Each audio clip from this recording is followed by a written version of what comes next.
Hello, salutations, greetings and salutations. Welcome back to the Bushaka Podcast. I'm your host, Tiffany Joe, and co-host Pierre.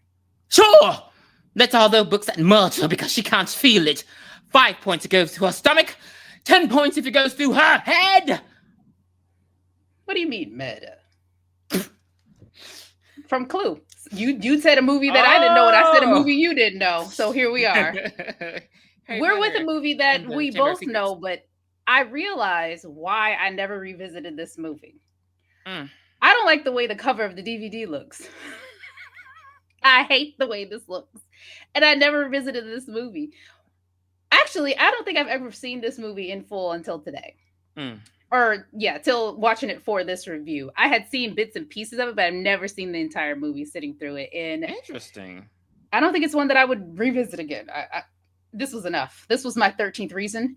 And the synopsis is: a family inherits a mysterious glass house that turns out to be far more dangerous than it seems. Trapped inside with a strange machine and supernatural forces, they must work together with unlikely allies to survive. Wow. Okay, in depth. So, I love this movie. So we start the movie off in a junkyard. In the same junkyard from Final Destination Bloodlines that's supposed to keep you safe, but there's just metal and contraptions everywhere. So basically what's happening is Cyrus, this billionaire, and his friend Dennis are hunting a spirit in the junkyard. And so they have this little containment trap, and they're trying to catch the spirit. In order to lure the spirit, they're playing like some sort of Latin recording and spraying the cars with blood to draw it out. We have two freedom fighters come up, and they're like, hey, you can't do this. You shouldn't be doing this.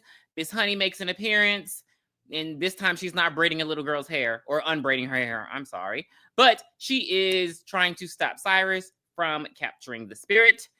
His men take them away, and the ghost comes out and collects. What does he collect? Souls. He just murdering people, flinging them, breaking them, pulling them up the cars, crushing them like Jason, like murder.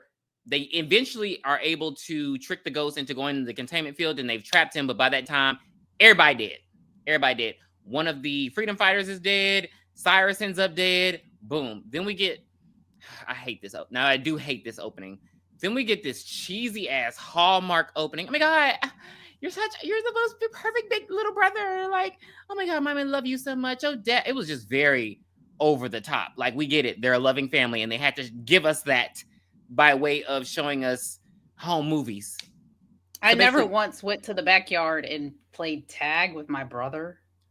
Well, did you have a little brother though? No, I played with my friends. I mean, but if it was her little brother, so she's like, you're the best little brother. So what happened with this family is the main family, their mother ended up dying in a fire. And now the whole house burned down. So, and the dad is only a math teacher, and I'm guessing they didn't have good insurance. I don't understand how they. That's my biggest question. If the house burned down and the mom died, where is the life insurance? This makes no sense. Now they're living in a fucking shanty. No. Yeah, I don't believe that. I don't know. Maybe they were irresponsible, because I know a teacher at the very least will have insurance. I don't know what the mom was doing, but the house was pretty damn nice. So it's like in the backyard. That's a nice neighborhood. So their financial ruin just kind of. I was like, how? Okay. So yeah, like Tiffany said, they're in a shanty, but they have enough money to have a live-in nanny. She is their no. She is their live-in comedian, because she's not cooking nor cleaning. She's just telling jokes the whole time. So no, because she's not a nanny. No, don't do that. So what you're saying is she's Mrs. Doubtfire. So Mrs. Doubtfire cooked something eventually. She called and had that food delivered. Well, she put it on a plate. She paid for it. Maggie ain't paid for shit, but them jokes. She pays in jokes. She having there with rollers in her head, like, man, what is going on? So now even though they're living in squander, they do have a good sort of family rapport still, until the daddy trip on a scooter and he starts snapping at everybody. So this creepy man come walking down the hall in slow motion. It's a lawyer. He's saying, "Hey, you're Cyrus's nephew, His name is Cyrus." Ben. Oh, thank you, because they just call him the lawyer. So he comes in and he's like, "Cyrus left you this message," and he's like, "Oh, hey nephew, come into my house." And he's like, "Why would I get this?" He's a distant uncle. The family don't mess with him because he's squandered the family fortune. So they on their way. They immediately just hop in the station wagon and run onto the house. For me, no, I don't. The house is Why deep at in the night? woods. Like maybe Is this? maybe it took Give that me long to get the there. address. Give me the address. Oh, it's nowhere near my job or my children's school. Let's put it up for sale. No, I'm out. I'm out. Now what you need to know, well, I mean, these people don't have personalities, but the little boy is obsessed with death now, and that usually happens when someone, like when a child experiences death at an early age. Um, and they head on over to this glass house. I know we went over, and I know what you did on some review how floor to floor windows is supposed to indicate wealth, but not a floor to whole floor. house, Floor to floor. ceiling to floor, but not a whole house of glass. You can see through you can see the bedroom, the dining room, the kitchen, the library. Like, it's just like, that's too much. You shouldn't, even if we're in the woods. I don't know if you're in there jerking off. So they get they get inside the house. Well, who already at the house? They meet Dennis first. Yeah. Who at the house? The power man. He's talking about, hey, y'all done shut off everybody power. We got to come inside. All right, come inside. So they're like, oh, I mean, the house is like really, I don't even want to call it nice. There are a lot of artifacts in the house because who was Cyrus? A colonizer. So he got the house is not livable. I'm sorry. Nazi, the house is not livable. It's not a livable house. It's not. It's not. Where's the air conditioner? He has Nazi paraphernalia. He has like all these little treasures that he stole from like African countries of color. Like, it's just, it looks racist. So and then there's Latin phrases in all the glass, so you can't even like look. I mean, you said that you can see through the glass, but I mean, it's got writing on it, so I mean, I guess you can't see too well. And how are you supposed to explain that? You can't even hang no curtains on this. Okay, anyway, so like you said, it's unlivable. I don't even. They would have sold it. I don't care. They would have said, "Okay, we've seen it. Head back to our apartment, and we're gonna sell it because Kathy's about to graduate high school, and all I have to take." She taking Maggie with her because what the hell? I don't need a comedian, just me and the son, and we good, Bobby. We good. No, so in true horror movie fashion, what do? They split up. So Maggie and the kids go to look at the bedrooms. The lawyer is telling Arthur. Damn, what is his name? Arthur. He's telling Arthur like, hey, because Arthur's like, I can't afford this house. Like, I mean, which I thought when why you would buy I a want house, to? It's stupid. I thought when you buy a house, you like buy a house. So he was like, maybe he was talking about the bills, but he's like, I can't afford it. Oh, okay. The taxes on the house. So yes, and he would have sold. Okay. The lawyer is like, look, Cyrus was a genius when it comes to finances. You're good. You never have to work again. So he's just like, you just got to sign this paperwork. I don't understand what the point of him signing the paperwork, though, when we about to reveal what's about to happen. So Power Man going downstairs, he sees all the ghosts downstairs, and he's like, why the hell are the ghosts in the house? Like, what the hell's going on?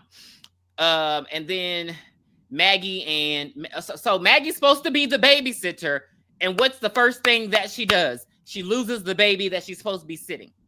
I like. Now they do find glasses all over the house, and these glasses help them see the ghosts, and also they make like the writing on the windows and the walls like glisten and everything, so it looks cool to them. I have a big problem with the glasses. Why? Because you thought it was a 3D movie? No, because the glasses do not hinder how you see. They advance what you see. Why the fuck didn't they keep the glasses on the entire time they were there? Because you know how glasses be a little heavy on your head and make you want to lean back. Okay. That's why. So Power Man comes in and he like, oh no. Look, I'm not the power guy. Matthew Lillard got on a full like suit, like he going to the club after this under this jumpsuit, and he's like, no, look, I'm a psychic and I have visions, and I was friends with your uncle, and I used to hunt ghosts with him. And Arthur he taking way too long to catch on for me. It was like a little too much. The lawyers, like this guy, he just wants his money, and he's like, he did owe me money. So now as he's talking to Arthur, the lawyer splits. The lawyer is gone. Now he goes look for his money too. Right, exactly. So he got the glasses on. I'm tired of them doing jobs they not paid in advance.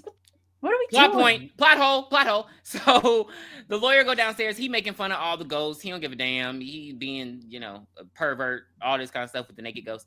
So he goes, he grabs his money from downstairs, and when he takes the suitcase off of, I don't know what you call those things on a piano. It's not a key, but it's a thing at the bottom, and it like clicks, and all of a sudden a machine start whirling, and then one of the glass doors opens that's containing the ghost. So the ghost he made fun of was the angry princess. So she come out naked and with a knife, and he like, oh shit, and he's backing up, and also the way it works, when the machine is on, the doors open and they close in different places. So he backs up and the door closes on him and it splits him in half, which is why we got the joke, where the lawyer, did the lawyer split? And like both the sides of his, so one goes free. Now everything starts moving and the entrance of the house gets locked. So like they're locked in now. And now they're like, okay, we got to find the kids. So kid number one, what is she doing? She is having the time of her life. As she ain't never seen no bathroom before. She ain't never ran no water before. The angry princess up in there with her, like what? Like she was just very happy. I've never seen girls run water and then pour it on their face. Like, what are you doing? Like, She was happy the last time she was in a tub too in Jack Frost. I mean, she probably been dealing with like a stand up shower, and she just wanted to take a nice relaxing bath. Ain't nothing wrong well, with her she nice didn't do that. relaxing She bath. splashed some water on her face. Her dad come. He like, hey, Well, where's she was getting Bobby? ready to, and then he was like, "Let's go." Yeah, and he's like, where's Bobby? He's with Kathy. I mean Maggie. And so Maggie, oh no, I lost him. Now we gotta look for Bobby. So this whole we're looking for Bobby. Now, like the dentist is telling them, hey, there are ghosts downstairs. Why are you going downstairs? He's like, I need you to help find my son. If you help me find my son, I'll pay you all the money that my uncle. Where are you going to get this money from? Selling the house. Okay. Okay. We'll go with that. Because I don't know. You don't know how much money he owed him though. So how are you gonna pay him back? You're a math teacher. So they go downstairs. And he's telling them, like, he's telling them all the lore, like, hey, these spells protect you from the ghosts. You have to use these glasses to see them. And now they go down there and they decide to split up because it's taking too long. Worst decision in the movie. Now, Bobby all the way down in the basement. I don't even understand how he got away from her, but let's go with it. So he down in the basement. He getting attacked by every damn ghost. The ghosts are literally like one ghost is saying, do not come down here. He keeps going down there. He sees all the ghosts. He falls. And then he sees the ghost of Cyrus, and then boom, he's kidnapped. So we don't know where the hell Bobby at. Now, as they're making their way downtown, walking fast. I don't know the rest of the song. They, like I said, they split up, and so Maggie and Dennis do end up seeing a ghost. They end up she's the first one who sees one, and she sees the hammer. And then I don't like the way he looks. Ugh. yeah. So I'm trying to figure out Makeup one just else. looks so gray. I hated it. Hated it. I didn't care for I get you can only see him with the glasses, but it kept flashing too. It was like a lot of flashing, and I kept thinking, A lot of like, I flashes in wonder here. if people who have epilepsy are able to watch it because it's like a lot Probably of. not. Probably It was not. just, it was a little too much. Mm-hmm. But they ended up finding Bobby's tape recorder. The dad and Kathy, Arthur and Kathy, ended up finding it. Kathy's like, okay, well, look, maybe there are ghosts. He's like, I don't want to hear that shit. Get the fuck out of my face. Baby Kathy put them glasses on, and the first thing she sees is a man in a cage. The jackal. It's a jackal! A jackal! It's a jackal! A jackal! If it wasn't that the first time, what the hell would it be right the first 10 times? What episode was that? Why was I don't know. It was on Family Guy. That's all I think know. that's when I don't know what the hell was going on. I don't know why Stewie was with him. But so the jackal rolled this girl up the wall, slashing her all on her face. This was totally for the little boy. They had to make sure we saw Shannon Elizabeth's cleavage. They had to. They were like, okay, I know was this PG-13? No. Oh, was rated R? Okay. Yeah. But they had to do it. I'm like, come on, lead it. That's why she didn't get nowhere in her career, because of this ridiculousness. They just treated her like, yeah, I don't like it. It was for the little boys. But then after he frees her, after Arthur gets Kathy free from the jackal, she just splits. What? Where are they going? So the Kalina, Miss Honey, she rolls up and she helps him escape, and they go into this safe room. And that's when she goes to explain the entire plot yes. or So the entire backstory of what is going on. And I have it here. This is not a house, it's a complex machine built by Cyrus, known as the Ocularis Infernum. And it was created by the devil and powered by the dead. Once completed, the demonic device would allow its users to see into the future,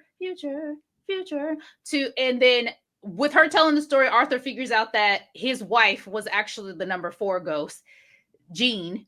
So I'm Why gonna have is my this a moment now. movie? So we can. I'm just Why gonna is have my this a moment now. movie? Okay, so the ghost and their origins. For those who do not know, why do you not know? Because they didn't include it in the movie. You had to buy the DVD, and it's on one of the special features, and they go over how each ghost became what they are. So I'm gonna go down your 12 ghosts that are in the house, and they see these ghosts throughout the movie. The firstborn son, badass little boy. He went over and was playing with this Indian kid.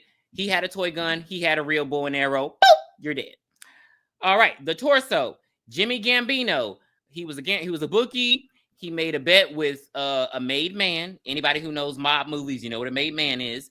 He made a bet with him that his fighter was gonna win. His fighter lost. Baby, he fainted. He woke up. He didn't have the money. They chopped his ass up and threw him in the river. That's the torso.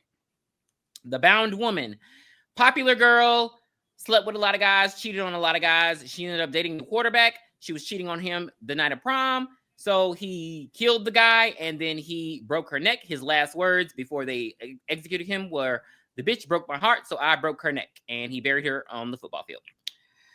The withered lover, Jean, she's the one who died in the fire. That's Arthur's wife. The torn prince, baseball player, small town. He liked drag racing. You can't drag race and not expect to go off the rails. Car blew up. He dead. Angry princess, beautiful girl. Like most beautiful girls, she didn't recognize it. So that's little beautiful girl. Like most girls, she didn't recognize it. So she had a bunch of abusive boyfriends. She started working at a plastic surgeon's place. She started doing plastic surgery on herself, and she got blinded. So then she just killed herself in the tub. She just slashed herself with a knife. The Pilgrimess, an immigrant from England. She comes to town. They don't like outsiders. You know, anytime animals and shit start dying and crops start dying, they blame the outsider. They're like, "Oh, she a witch." So they cornered her. They to a I don't know, what do you call a farm cabin? I don't know, but anyway, a farmhouse. They set it A on fire. shed? Oh, a shed. So they trap her in a shed. They light it on fire. All of a sudden, she walks out, not a burn on her. Oh, you definitely a witch now. I don't know why you would even play with people like that. So then they tie her up on one of the, you know the name, I do not know the name, on one of these guillotine things, like with the wooden thing that has your head and your arms locked up. And that children spat on her. They cursed her. They threw rocks at her. And she eventually just died of starvation. The Great Child and the Dire Mother. Okay, so woman, 3 feet tall her whole life. She wound up working at a freak show. She gets raped by the tall man. She has a big ass baby child. She never lets him become a man. Like, she literally babies him his whole life. He walks around in diapers for the rest of his life. So the freaks don't like them, and they end up kidnapping her as a prank. So what he does, he tears up the damn freak show, and then when he finds her, like, she's suffocated and dies. So he takes an axe and he kills all the freaks, and he displays them in the freak show. So the Jimbo, the owner of the circus, he has him mutilated. You're dead.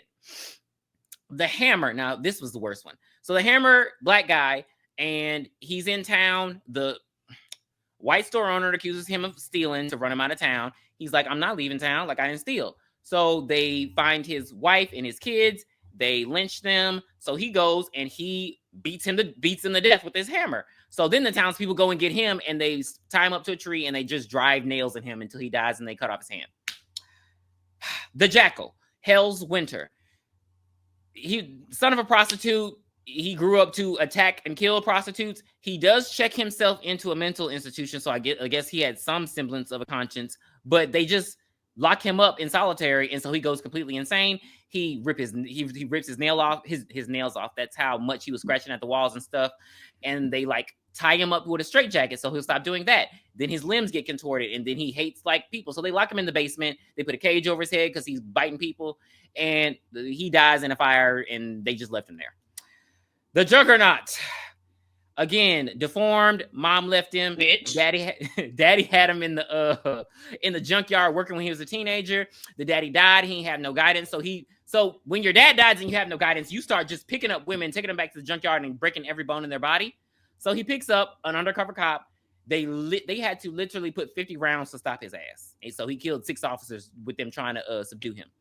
Those are your 12 ghosts. The 13th ghost is a failsafe. You have to make a commitment. I mean, not a commitment, a sacrifice of true love in order to become the 13th ghost to stop the eye of hell from working.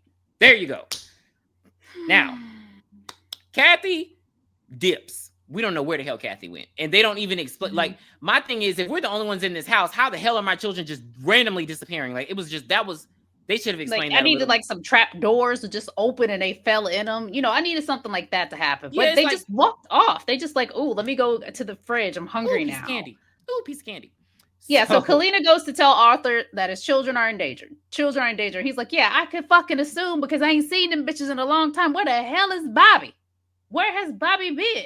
So after and again, she does tell him that the only way that he can save them is to basically give his soul, like you said. So they're putting him up on the path to be that 13th ghost. And Dennis doesn't want it to happen. He done got his ass beat by the Torn Prince. He kind of delirious.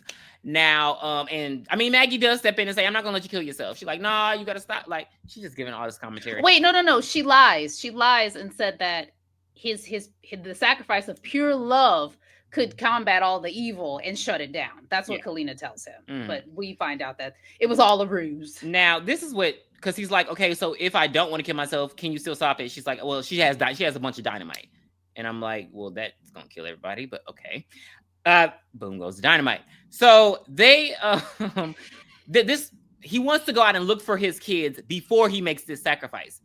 And he's like, tell him bye at least. But this part was stupid to me because they're playing. This was a dumb plan. Because okay, so what can stop the ghosts? Only the little writings and like flares. They run from like flares, but she only has one flare left. So they're like, okay, we're gonna take this glass that's in the library, and they're just holding the glass. It's like that's not protection. Like it's better than nothing. It's better. So him and nothing. Dennis go out to look for the kids. Baby, Dennis, he been getting visions this whole time. Anytime somebody touch him, he has a whole damn contusion. He saw a vision of himself dying earlier, and so all the ghosts are free at this point. So he gets killed by the Hammer and Juggernaut. They break him up, like, they whip his ass, and they break him apart, like, and he dies. Now, by this time, Kalina and Maggie are downstairs in the basement by the machine. And Maggie turned around, she got the glasses on, and she sees Cyrus, and she's waving the flare. She's like, Kalina, it's not working. Kalina is like, all right, well, let me save you, girl. She grabs the Book of Shadows, bam! Hit the black woman over here with a book. Cyrus is not dead. He faked his death. And he immediately just starts abusing Kalina. Like, he starts pushing her down, slapping her up. Like, what the hell? You didn't do what I told you to do? She's like, I did everything. And he's like, well, look, you got to get my nephew. You got to put the children in danger so my nephew will sacrifice himself. She's like, but they're kids. Now, this is where I just thought all logic leaves it. Because then he kills Kalina. And I'm like, well, for what? Like, he's like, you got to make sacrifices to be great. I guess because he got him in the house. Because she got him in the house. That's it. It's the only reason why he killed her. She did what he needed her to do, and that was enough. Okay, so it's time for the machine to start working. So they put the recordings on the machine, and the ghosts are now teleported to the center of the house in front of the machine. So it's time for it to start opening or whatever. So Arthur sees his kids. They're like in the middle, and they're like being surrounded by these swirling yo-yos and metal yo-yos. Catch it up. Yeah. And he sees Cyrus, and he goes and tries to fight him. Arthur can't fight worth a damn. Now he did get cut up by the jackal. The jackal did scratch his back up, so maybe that's why. But Cyrus started whipping his ass. He like, you're weak, you're pitiful. He's like, you didn't even know me, sir. How do you know all this? So what had happened was Maggie finally wakes up and she starts. She starts freestyling with the. She starts pushing buttons like I play on fighting games. Just pushing buttons. And it starts to break the machine. She started DJing. Yeah, that's what I was like. I don't know why she DJing. So it breaks the machine, or at least halts it. And the ghosts are like, wait a minute, I don't hear nothing playing. I don't hear no Arabic, Latin playing. So they go and they pick Cyrus up and they throw him into the machine, and he gets all cut up, sliced up. He's dead. So then, before that, don't they kill Dennis before they kill Cyrus? I said Dennis died. I told you, yeah, the Juggernaut. The Juggernaut broke him in half. Yeah. And Dennis, but he sees Dennis's ghost, and he's like, you can still stop this. You can still do this. So Arthur goes and he runs up and he jumps, and the machine stops like for a split second. Then he jumps in the center, and his kids are there. So he's like, I got y'all. It's okay. So again, the machine starts breaking, glass starts busting, the whole house literally explodes. And everybody's okay though. And you see the ghost, and they're just like going off into, I don't know, hopefully they're like turning over a new fucking leaf, because damn, they was killing a lot in this movie. And they see their mom and Jean, and she's just like, I love y'all. And she fades away and goes to heaven. My God. The only damn nice ghost. And like, okay. So, and then Maggie's like, all right, I quit. And that's really the end of the movie. That's really the end of the movie. They ain't getting no money. But the lawyer had the money next to him. He did have a suitcase full of money. So all you really got to do now is go downstairs and grab it. So maybe their finances can get fixed. Maybe. But that's 13 Ghosts. They are coming out with a TV series, so they can go into detail about each ghost like they should have done in the movie, so you knew the backstories of the ghosts. So that's in production now. Ratings. 2. I was not interested. My mind was in other places other than 13 Ghostville. Special effects were pretty cool. It did take a big hit with all of the cuts and the flashes. It was super excessive. I felt like I was watching just one long MTV music video. It was too much. It was too many cuts and flashes. I feel like I want to go back and watch the original because this is a remake. And I feel like the original might do it justice, but I just didn't really like the story. I don't know. I wasn't feeling it. I wasn't feeling it when it came out in 2000 whatever, and I'm not feeling it now in 2000 whatever. But I can see why people like it. I can see that, but it just wasn't for me. Not for your girl. So I'm gonna give it a 4. I do watch this movie quite annually, especially when I'm at work working on shit. It's just one of the movies you put on the background.